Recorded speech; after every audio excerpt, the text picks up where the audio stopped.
We've all seen and heard it, an employee spilling one too many details about their divorce in a team meeting, a manager unloading their work frustrations through the team's Slack channel, or a colleague who treats one-on-ones like therapy sessions. Welcome to Honest HR, where we turn real issues facing HR teams into honest conversations with actionable insights. I'm your host, Nicole Belyna. Let's get honest. Oversharing at work isn't just awkward, it's an HR issue.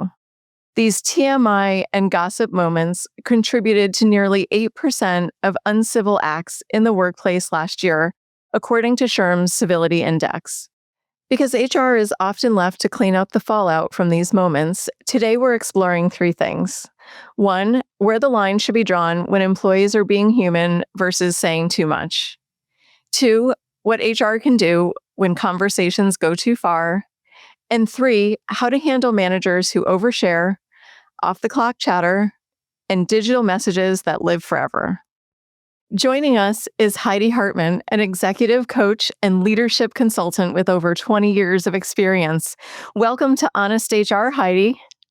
Nicole, it is so good to see you. I'm looking forward to today. I'm so happy to have you with us today. So Heidi, oversharing and TMI are tricky topics for HR because no one wants to be that person in the workplace admitting what they're really thinking to everyone. But today we're going to go all in. So, first question, where do you think the line really is between employees being authentic and transparent at work and oversharing?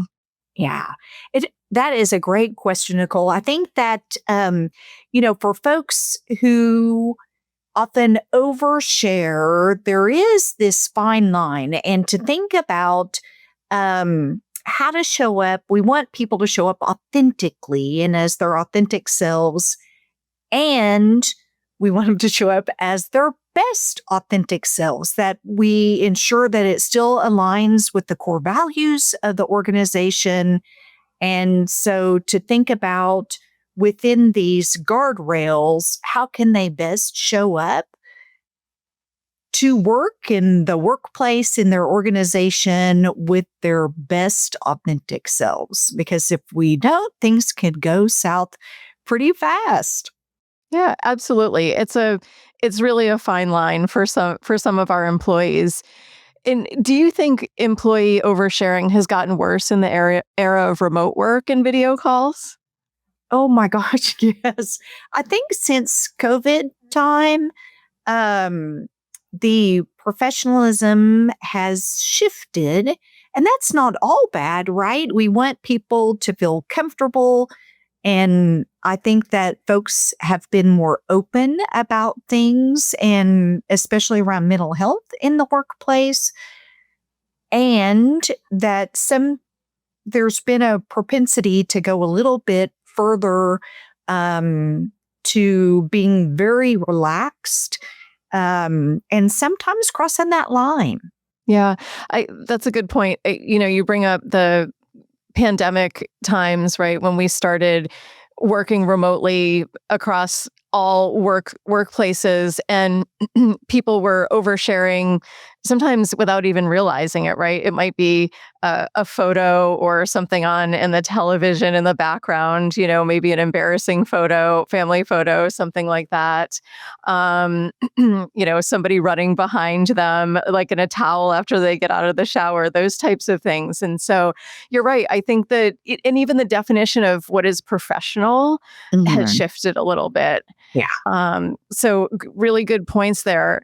So it's one thing when you notice something or someone is oversharing, but it's another to understand how it actually affects the team. So let's talk about the impact on trust and performance. How can oversharing affect workplace trust negatively? Well, there is that positive piece too, but I think when you think about the negative piece, people may assume, or when we think about the audience that's listening, gosh, if I share this piece with Nicole, maybe Heidi is also going to share something else with someone that I had told her in confidence or asked her not to share. And that trust gets eroded because we don't know whether we can have confidence in that individual and what they may share or not share within the team. And you can just see the team start to unravel if that trust is not there and if those confidences are not kept or people are way oversharing. There are some things we just don't need to let other folks know unless it's our best friend or, maybe our sweetie pie or whatever it may be, that there's levels. Yeah. Yeah.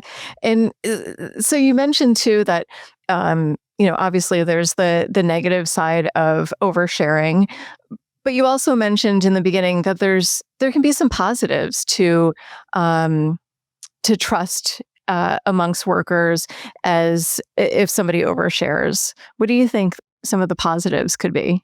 One of the things, Nicole, that I think has been so great with the pandemic, it has increased the comfort around vulnerability and sharing, especially for leaders, and letting folks know that maybe I don't have all the answers as a leader, and to think about, not the inappropriate of I'm in way over my head and I don't know what to do, but the standpoint of I don't know. Let me ask James or Sarah, and I'll get back to you once I have that answer, or go directly to James or Sarah for the answer. And so I think that one of the great things has been people are more comfortable sharing, you know what, today's not a great day for me. I've had some things going on outside of work. And so I'm going to be pretty quiet in my cube or office,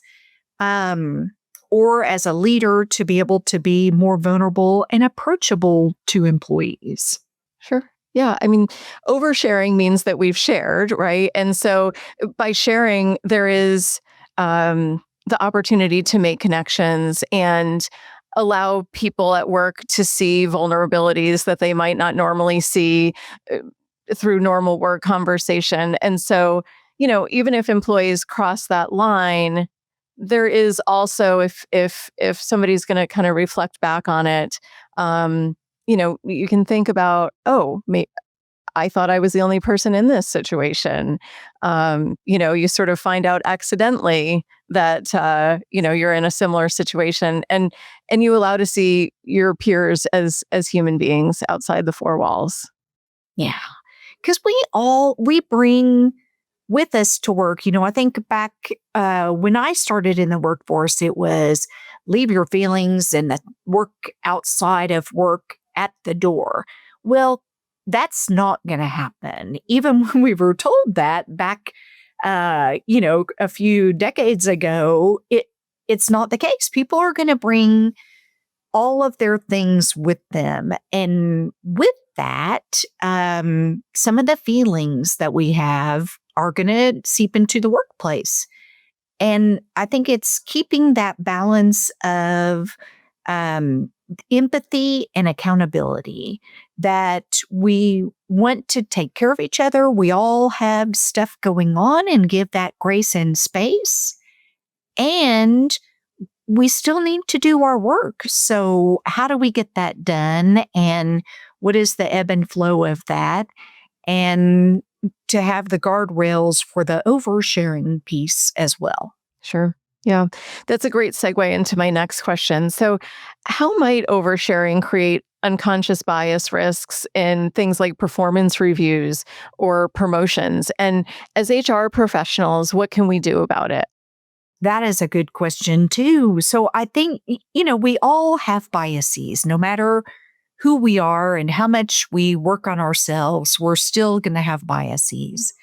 And when we're aware of our biases, and that can then empower us, and to think about how do we need to show up, or gosh, I know that I have this certain bias, so I need to account for that, especially when it comes into performance reviews for many folks, say someone overshares about a medical situation, as a leader, I might have a bias as to, well, they can't fully perform their job with this medical condition, which might not be the case at all. And that might impact my overview of how they've been doing. And, in HR, we're all so familiar with the horn and the halo bias of the last best thing someone did or the last worst thing someone did. And that is going to impact their performance review. And as leaders, we have to be very careful about that coming in. And from an HR perspective, we need to make sure that we raise awareness to our leaders and ensure that they have the tools they need to be aware of and check that bias and help each other watch for it in performance review. So are there things that we can have other people look at to say, hey, can you just check and make sure that this is clean and fair and that I'm coming at it from as much of an objective view as I can? Yeah, absolutely. I think keeping a clear line between, I'm writing a performance review. I'm going to focus on this person's performance based on my observations, feedback from others, quantitative results, qualitative results. And then, and also they do have this, I happen to be aware of the situation that they're in, outside of work. And, maybe we assist them separately, in tandem. But yeah, it can certainly be a concern, keeping your head clear about both issues. And another scenario that I've run into from time to time is, a manager might come to us and say, they want to give someone a promotion because they found out that, that financially they're having a hard time outside of work. And, while unfortunate, that's not justification for a promotion, right? So it's helping them, in two different ways, being empathetic, being aware of the issue that they've shared or overshared and providing them resources to assist with that, but then also keeping in mind the performance. Yeah. And you hit the nail on the head. I've had a couple of different groups that I work with, Nicole, that they're going through performance appraisal time, and a couple of the groups or organizations have a October year end. And so they're looking at all of that. And there are so many from a compensation perspective that are letting their biases creep in. It's not about performance. It's about the individual situation. And when we think about equity throughout the organization, we need to step back and, make sure that we are being fair and equitable and that we are basing things on the true performance while maintaining the empathy and making sure that folks know about the employee assistance program, or maybe it's time to do a mandatory referral if we're worried about them, to support them, but not necessarily financially if it's not also aligned with performance. Sure. Yeah. I mean, it's a delicate dance for leaders. I'm a people leader myself, and I genuinely care about my team, not just what they deliver at work, but holistically. I want them to be amazing people and, be happy people inside of work and outside of work. But it's a delicate balance, right? And so once the oversharing starts, influencing your decisions or creating risks, it can certainly create these incredibly problematic situations, moving into this really tricky territory. When does oversharing cross from being uncomfortable into a potential legal, privacy, compliance issue? I think that we have to prepare our leaders for understanding where that line is, because it can be gray, and we have to mitigate risk from not only the HR perspective, but help our managers and frontline leaders and CEOs manage that risk as well. Yeah. So being able to stop folks to say, I want to be here for you, I want to support you. And as your manager, I want to make sure that we have the appropriate boundaries in place to allow you your confidentiality, to ensure that we are treating you as fairly as possible, and listen to them, but then also be able to stop and say, this is getting into more information that I need you to share with me. Let me direct you to our benefits group or to our employee assistance program, or, what are those resources that can really help the employee navigate through this, because we certainly are not licensed professionals. And we know that unless it's an unusual case, our leaders are not going to be either. And they shouldn't put themselves in that position because it creates risk for the organization. So when you feel it, and it is a gray area, and employees want to share the situation that they have going on, so then their leader understands why they may need more grace at this point. And we've got to have those boundaries in place. And having those up front is best. And being able to stop the conversation in mid-flow if needed, if you see things where they might be moving into that risk territory. Yeah. Yeah. I think you bring up great points, being proactively sharing resources before the oversharing happens. If the oversharing happens, then that way managers kind of know what to say, or at least know where to direct employees. Hey, this isn't my area of expertise, but let me direct you to, you pointed out our EAP, sending them to the expert, right?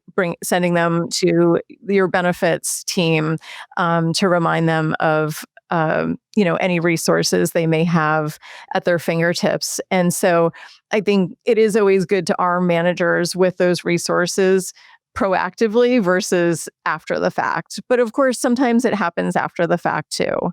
Yes.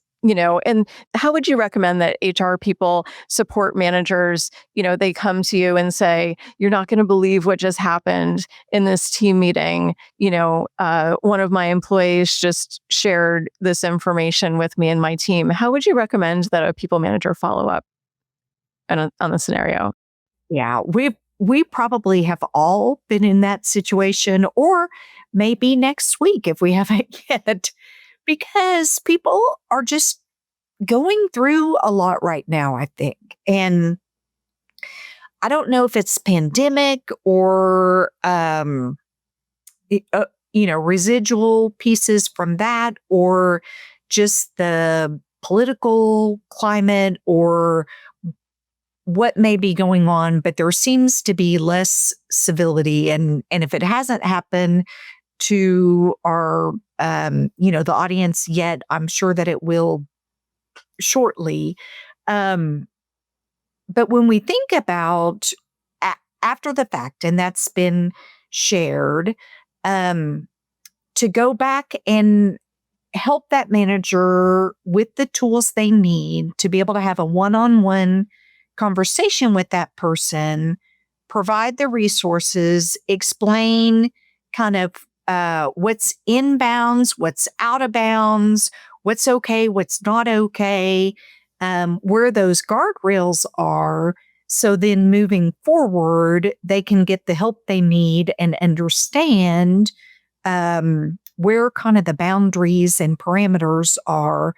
And then maybe not the next team meeting, but later share with the team that more proactive piece of, hey, we all have stuff going on right now. And, um, maybe even share some pieces. Like I am currently working with my dad, who's 100. And so Huh. my sister and I ping pong back and forth the care of him.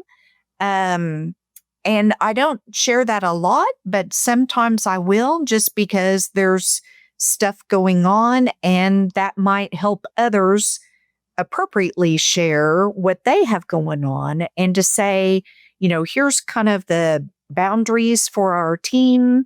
In also, we want to make sure that you all know about our employee assistance program or being able to speak with our benefits team or our HR team about these particular issues. If you need resources, we are here to help you navigate that. Or our Area United Way has these resources and just helping guide folks and coach them through this of this is okay, this is not okay, and kind of here's where the guardrails are.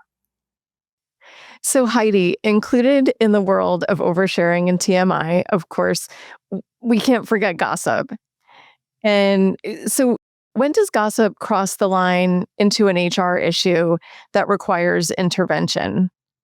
I think, again, it is a little bit of a gray line. And oh, good grief. I know that HR folks can write probably several volumes of books with gossip and that stuff that people say. And you're just thinking, sheesh kebab, I can't believe they just said that, right? Whether it is gossip about the company and spreading rumors about reductions in force and we're all going to lose our job, or it's, can you believe that Sally is dating Jerry and they're both married and la la la? And I think as a leader and as HR guiding leaders, we need to put the stop to gossip as much as we can. And some of it's going to happen and is innocent. And then there are some that can cross the line. So the example about employees dating that may not even be true, right? And they're both married. I've had this situation where we had to call in the local police because the spouse came in and there were some concerns of workplace potential violence. And, the situation just got blown way out of proportion. And we have to figure out how to navigate that as HR professionals and help our leaders be able to step in and do the right thing. And one of the tools that I've used with a lot of groups is those team agreements of, kind of back to what this is okay, this is not okay, and just give people guidelines. And many of the groups that I work with say if you need to have a conversation and kind of talk it out and figure out what to say to the individual, other team members can listen to that, but you've got the Vegas cone of silence within that and that confidentiality. And we all agree to that within the team.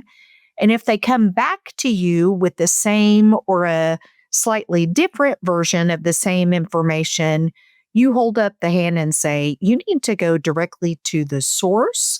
Or, you know what?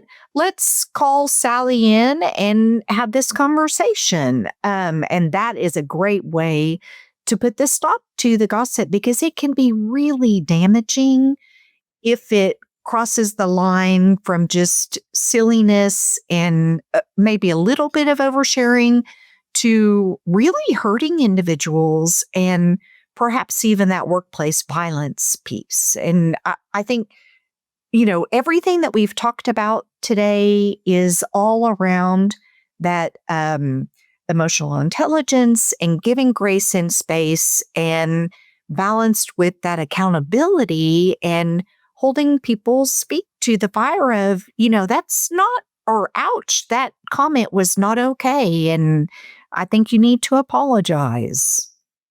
Yeah, really good points. And I love the idea of, having a team agreement or setting team norms right from the beginning, having the agreement that there can be a safe space when you need to share a secret. If you absolutely must gossip, then gossip with me. Your secret's safe with me. But then also, you touched on when employees start talking about what could potentially be company secrets or information that could be potentially damaging to the organization's reputation, sales. They could lose clients, things, sharing reductions in force, or perhaps a failed project launch, or something like that. I think, when you're not talking about individuals, but when you're talking about business results, certainly those are things where managers and HR professionals should absolutely interject. Would you Yes. agree? Oh, yes, 100%. Yeah. But you're right. It really does come down to being kind. And anytime someone is, at the very least, what people are saying can be hurtful. It might start as silly, as you said, but can transition into something very hurtful to individuals, eventually creating a toxic work environment. And then, if we talk about these other sort of secrets, right, and gossip about the organization, damaging to the organization, which is hurtful to everybody who's employed there. It is. It can be. And what starts out as innocent can snowball really quickly too. Yep. Yeah. So I think good point. Going to the manager, going to the HR team, to ask what's the truth. Yeah. And sometimes, I mean, if it's about an individual, obviously we can't necessarily share information, but there are some things that employees put together on their own, about what may or may not be happening within an organization, and that's something that can be addressed for sure.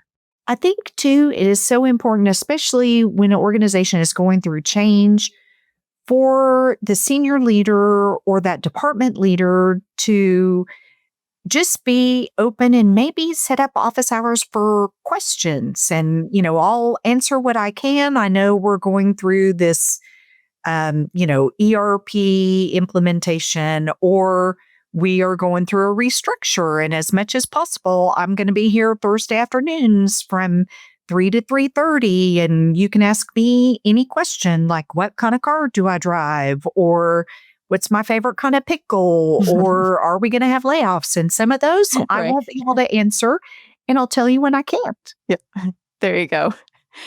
Perfect. So, before we wrap up, I wanted to, um, you know, eh, talk to you about some of those really challenging scenarios with managers, the off the clock chatter, the permanent digital footprints. So let's take a minute to unpack them. What should HR do when a manager is the one crossing the TMI line with their employee or entire team?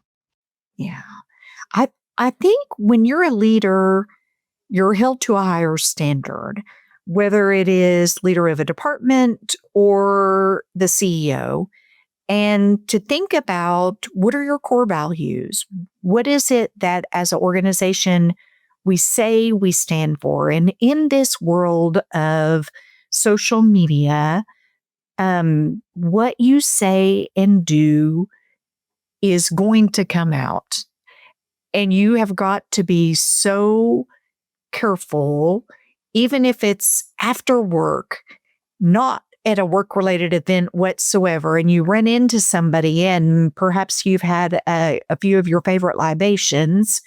You have to be so careful about what you say. And if you do let something slip, understand that there's going to be consequences to that depending on what comes out.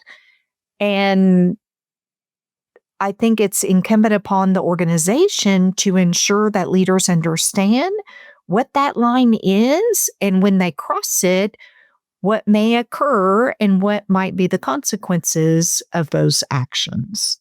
And so, you brought up, after hours chatter, right? Having a few drinks with your colleagues. Um, and so, do you think HR teams should care if oversharing happens between employees outside of work?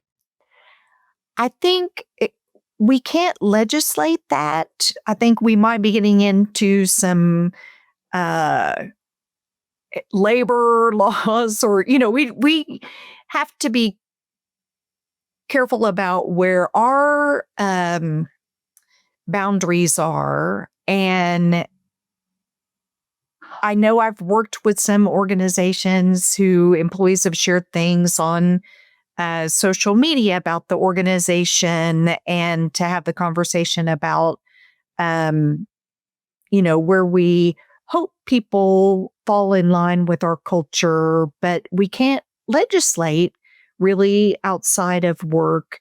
And that is kind of a gray area that we have to be careful for. I think it's more the conversations that happen within work for employees' standpoint. Yep. Yeah. I don't know if that answered your question or not, but kind of Nope. thinking about outside of work, that there is not a lot that we can do. Yeah.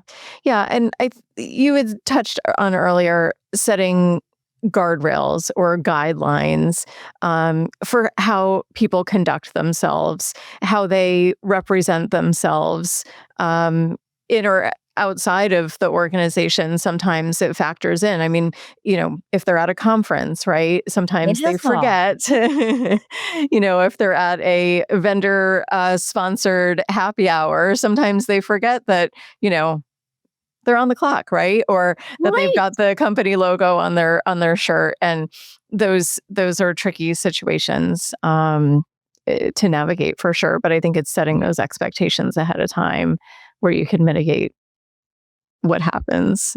And sometimes things happen, and you have to have the conversations after the fact, and hopefully they'll still have their job. But if they do something that uses very poor judgment, you have to think about that was putting the organization at risk. And so, we have to look at what those next steps are. Yep.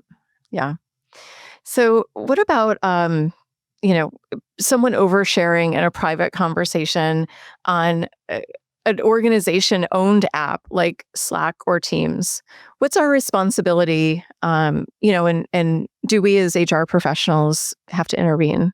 I think if we become aware of it and it crosses the line or is close to crossing the line, that we need to have a conversation and to make sure that employees understand and leaders understand what is in writing can come back to bite you.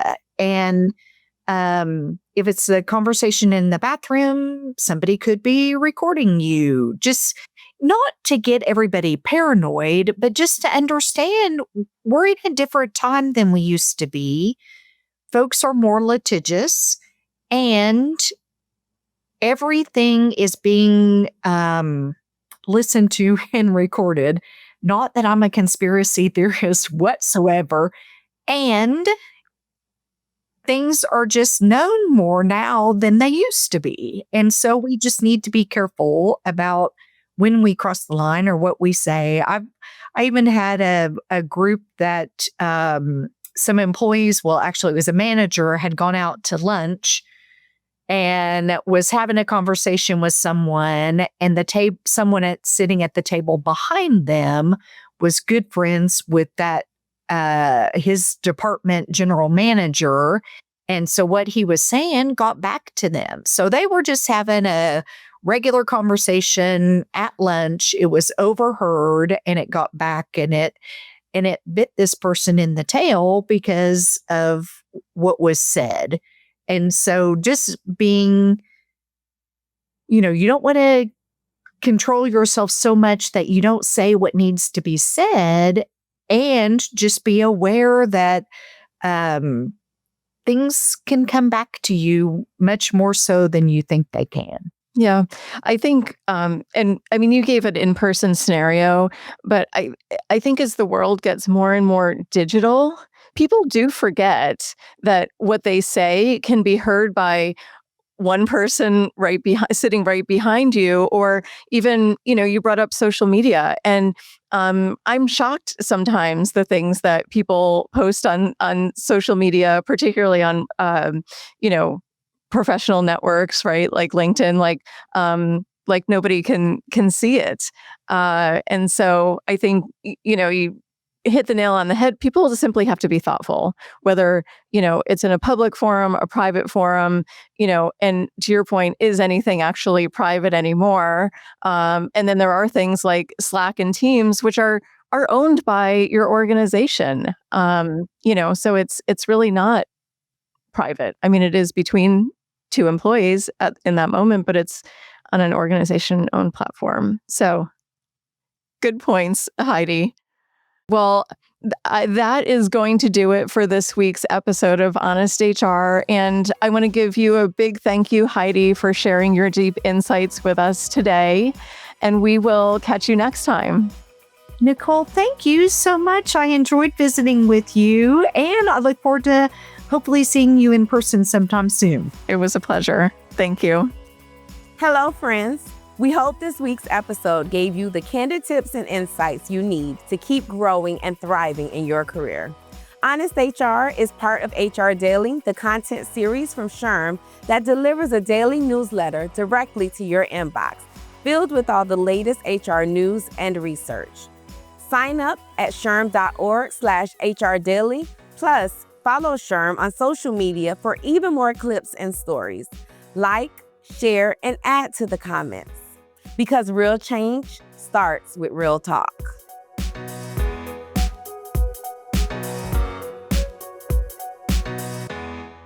SHRM.